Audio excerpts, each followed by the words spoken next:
Hi, I'm Trevor, 18, and the day my life flipped upside down started with a plate of scrambled eggs and a fake smile. I didn't see it coming. None of it.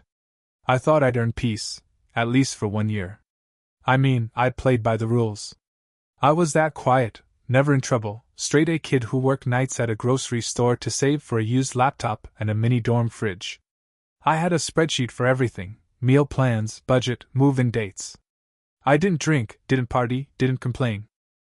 I thought if I just kept my head down and proved myself, I'd be rewarded. Not with trophies or anything, just kept promises. Like the one they made about college. Instead, my parents sat me down 1 week before move-in day and told me they gave my college fund to my brother, Jason. Jason. 6 years older. The golden child with a closet full of second chances. He dropped out of college to start a tech company, and had been bleeding our parents dry ever since. He never paid them back. He never even pretended to. But every time he failed, he pitched a new idea and they threw more money at him like he was building the next Apple out of cardboard and vibes. Me? I got a lecture. We gave your tuition money to your brother. His business needs it more. That's what my dad said. Calm as ever, tapping his wedding ring on his coffee mug like a judge delivering a verdict. And my mom? She had the audacity to smile. You should be proud, Trevor. You're supporting the family in a big way. Like I just donated a kidney, not had my future stolen. I didn't yell. Didn't cry. I just stared at the salt shaker on the table because if I looked at either of them, I'd snap. Instead, I excused myself, went upstairs, closed the door, and sat there in silence while the scrambled eggs turned cold downstairs. That night I didn't sleep. I lay there running over every moment from the past year, every shift I worked, every textbook I hunted down secondhand, every plan I made, and realized none of it mattered.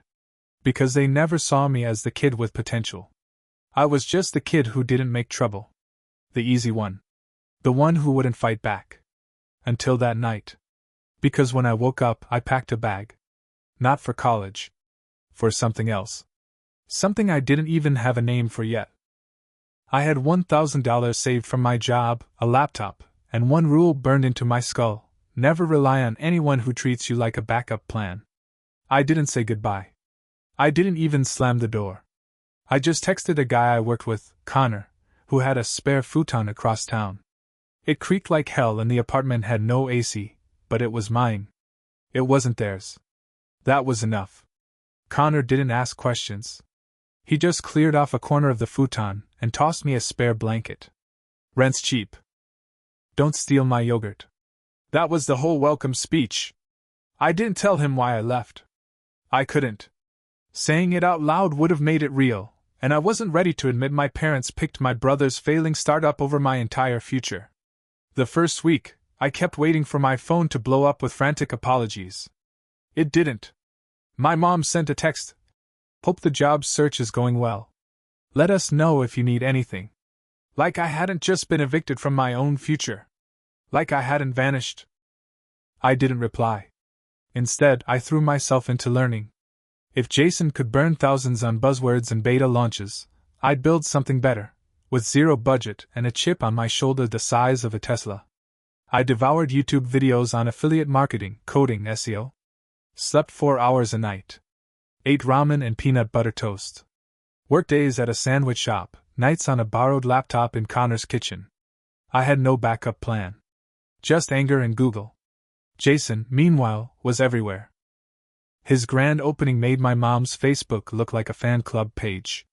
Ribbon-cutting ceremony, balloons, him in a blazer 2 sizes too big. The captions made me sick. So proud of our oldest! Chasing his dreams! As if dreams had receipts and debt collectors. The worst part? I wasn't even mad at Jason. He was who he'd always been. But them? They were the ones who told me to plan, to work, to earn it. Then they turned around and handed everything to the guy who gambled it all on buzzwords like disruption and scalability. I didn't want revenge. Not then. I just wanted a win. Something, anything, that was mine. 3 months later, I launched my first online store. Niche gadgets, nothing fancy. Phone holders, humidifiers. I sold 6 units the first week. then 14. Then 32. It wasn't much, but it was mine. Every dollar, every click, every sleepless night mine. I didn't tell my parents. Let them think I was still finding myself. Because I was. And what I found was dangerous. Things started shifting around month 5. My store wasn't just surviving, it was growing. I'd figured out how to run dirt cheap Facebook ads, how to optimize product pages, how to write emails that didn't just get opened, they got clicked. I lived on caffeine and obsession. No music, no games, just white noise and heat maps. Connor noticed. One night, he walked into the kitchen at 2 a.m. and found me hunched over my screen, eating instant oats with a fork. "You building Skynet or something?" he asked. "Worse," I said. "Capitalism." By the end of that week, I cleared more than I made in a month at the sandwich shop. I quit the job the next day. Still, I told no one. Not my parents. Not even Connor knew the numbers. Because this wasn't for claps. This was for survival. For independence. For every time someone told me to wait my turn. But then, the Facebook post. My cousin Erica sent me a screenshot with the caption, "You see this?" It was my mom's profile. Sometimes family means making hard choices. We're proud of Jason, launching his business dreams, and proud of Trevor, bravely taking a gap year to find himself. Supporting each other is what being a family is all about. I stared at the words like they were in a foreign language. Proud of Trevor. For taking a gap year? They didn't give me a gap year. They stole my college fund. Then they painted it like I'd offered it up like some noble sacrifice to support the family startup. And people were eating it up. Such sweet boys. Trevor sounds like an angel. This is what real families do. I wanted to scream. Instead, I let it simmer. Quiet, focused rage. The kind that doesn't just boil over. The kind that plans. Then the phone rang. My dad. I ignored it. He called again. And again. Finally, I picked up. His voice was low. Nervous. "Trevor, it's about Jason. His business, things aren't going well. He's behind on payments. The loan we co-signed, it's getting bad. We thought maybe you could help. Just look at the books. You've always been good with numbers." That's when it happened.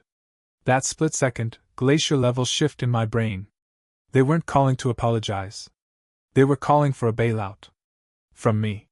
The kid they abandoned. The backup plan. I didn't yell. Didn't gloat.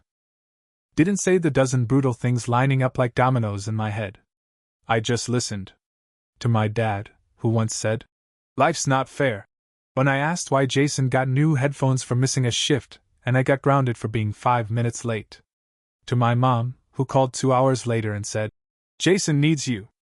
We all do. This is your chance to step up." Like they hadn't already asked me to give up my future for him once. This wasn't an olive branch. This was triage. And they were looking at me like a spare organ. I finally spoke. "You gave him my college fund." "We loaned it to him," she corrected gently, like that made it noble. "It was a family decision." "No. It was your decision. I didn't agree to anything." She sighed. "You've always been so rigid." Rigid. Like expecting the people who raised you to keep their word made me inflexible. Like I was some fragile antique instead of the only person in the family holding a job and his dignity. The call ended without resolution. But it didn't need one. The moment was done. And I wasn't going back. I stayed quiet for another 6 months. Built 2 more sites. One about minimalist productivity gear. Another about ergonomic home office setups. I kept them clean, ad light, SO tight. My affiliate commission stacked. My traffic grew. I reinvested every dollar that didn't go to rent or groceries. I lived like I was still broke. Because in their story, I was. Then Erica texted me again. "Are you going to Mallory's wedding? You're on the list." The wedding. Everyone was going. Jason. My parents. Extended family. People who still thought I was Trevor. College dropout, shy, finding himself. I almost said no. But then I remembered something Marissa, my new business partner, once told me. "Success is cool, But showing up after they buried you. That's theater. So I made a plan. Bought a tailored suit. Polished, understated. Clean lines, quiet luxury. Got a fresh cut, a new watch, and printed elegant bio cards for Dust Proof, our company. At the reception, I didn't announce myself. I just walked in, checked in under my name, and handed the event planner a card. "Oh," she said, lighting up. "You're the guy from Dust Proof. We loved your pitch. Your team's sponsoring the retreat next month." I smiled. Glad to be here. My parents didn't see me right away. But Jason did. He was across the room, by the bar, holding a drink like it might break if he squeezed it too hard. His eyes locked on mine. I didn't wave. Didn't nod. Just watched. That was the moment he knew. I wasn't there to help. I was there to haunt. The wedding reception unfolded like a stage play, and for once, I wasn't in the background. Every cousin, every old family friend who'd last seen me at some awkward Thanksgiving, was now stealing glances.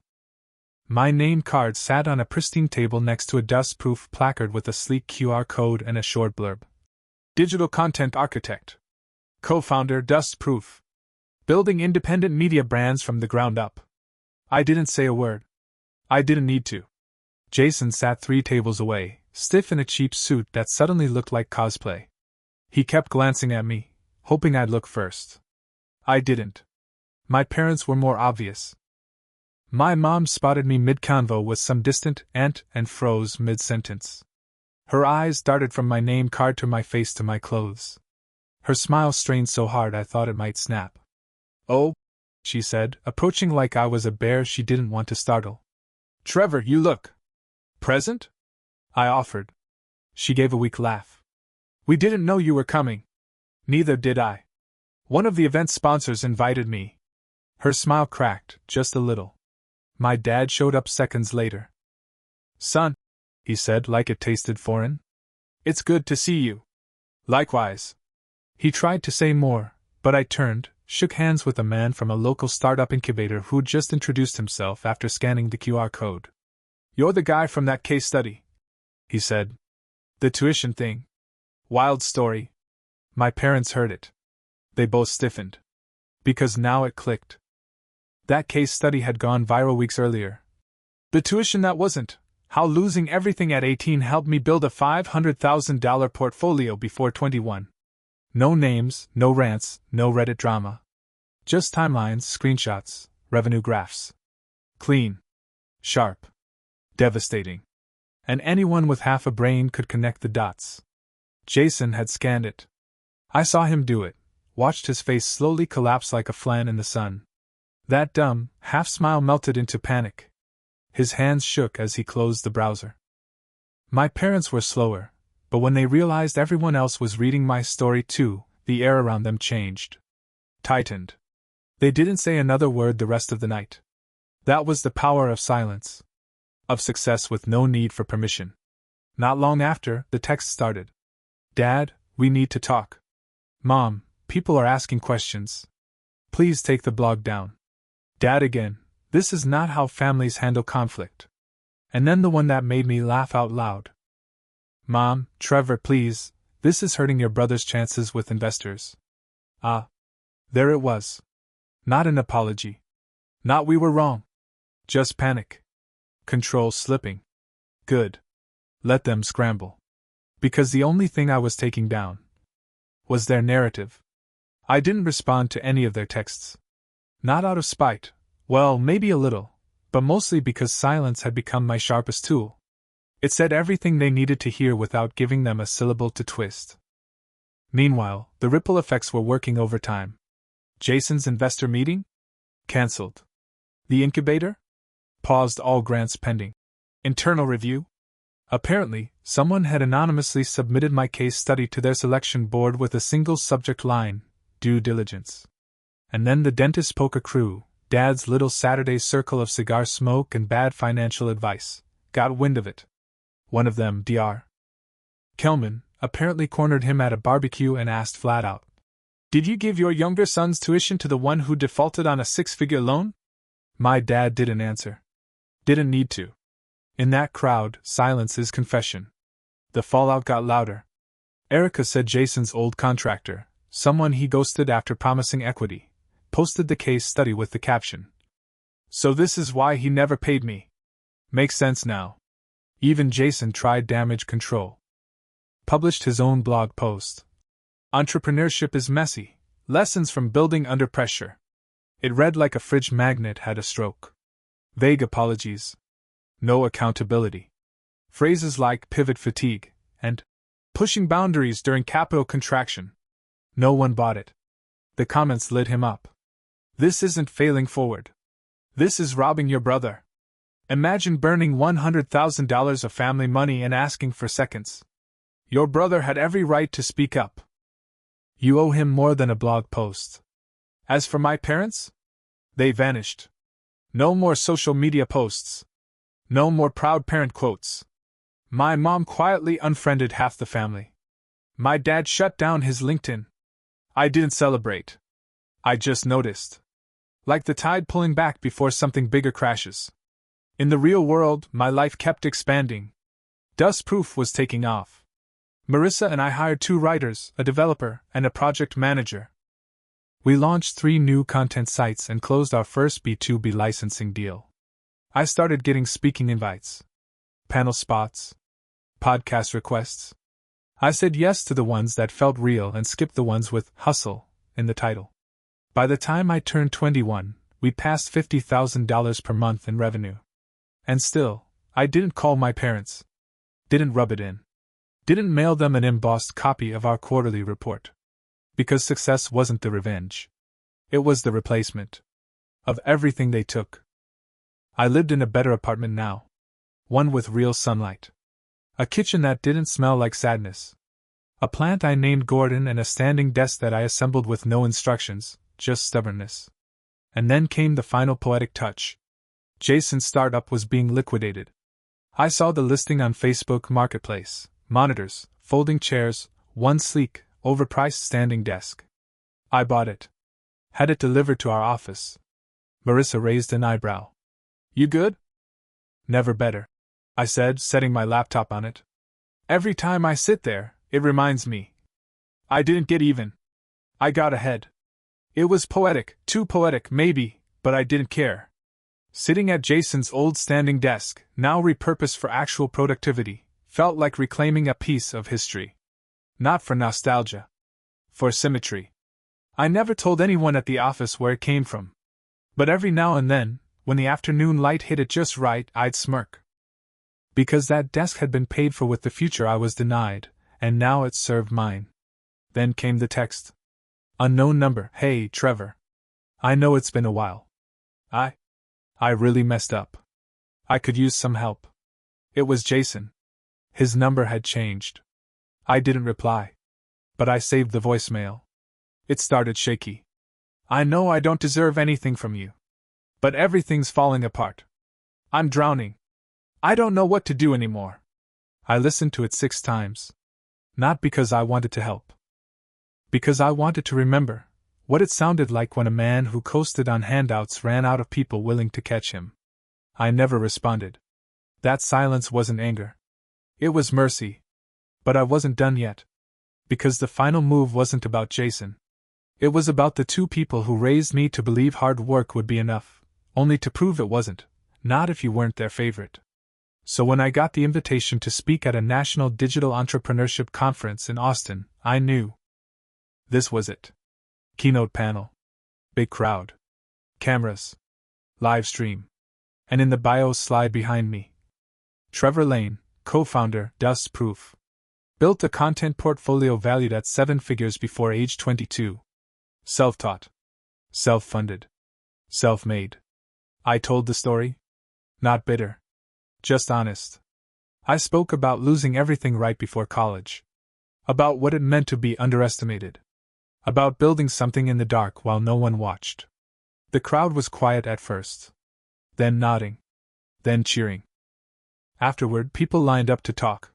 One guy, maybe late 40s, said, "My son went through something similar. Thank you for giving him a playbook." A young woman asked if I offered mentorships. I gave her my card. And in that moment I realized. This was what I'd wanted all along. Not revenge. Redemption. But it still wasn't over. Because 3 weeks later, I got a wedding invitation. My brother's. Apparently, he'd found a new girlfriend. Rich family. Second chance investors. A whole new mess brewing. The wedding was local. Lavish. And my name was on the RSVP list. I almost tossed it. Then I looked at Gordon, the plant, thriving under my window.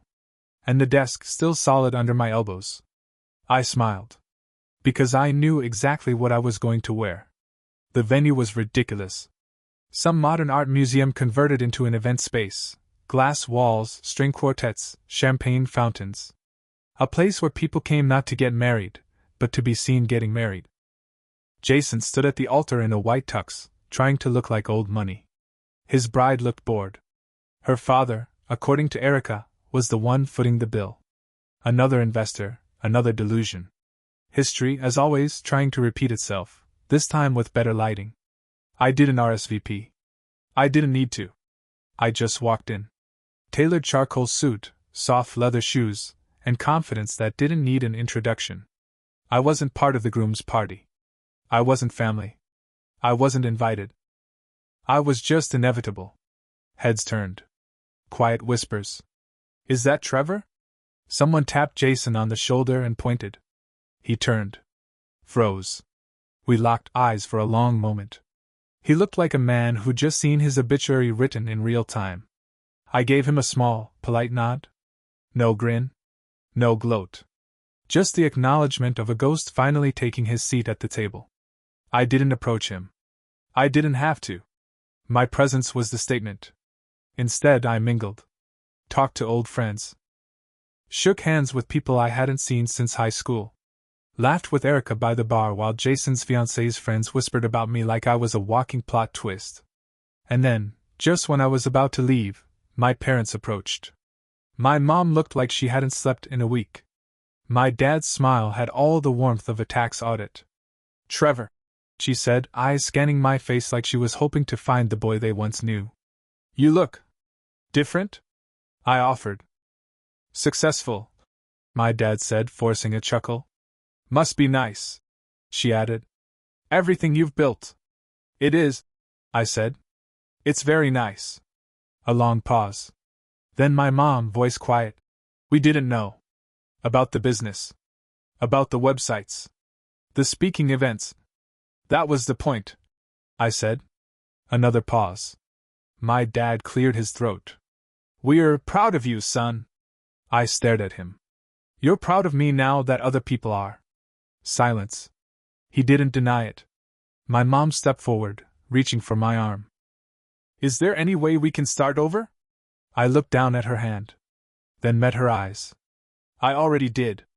Just not with you. And I turned. Not with anger. Not with drama. Just finality. Because forgiveness doesn't mean forgetting. And closure doesn't always involve reconciliation.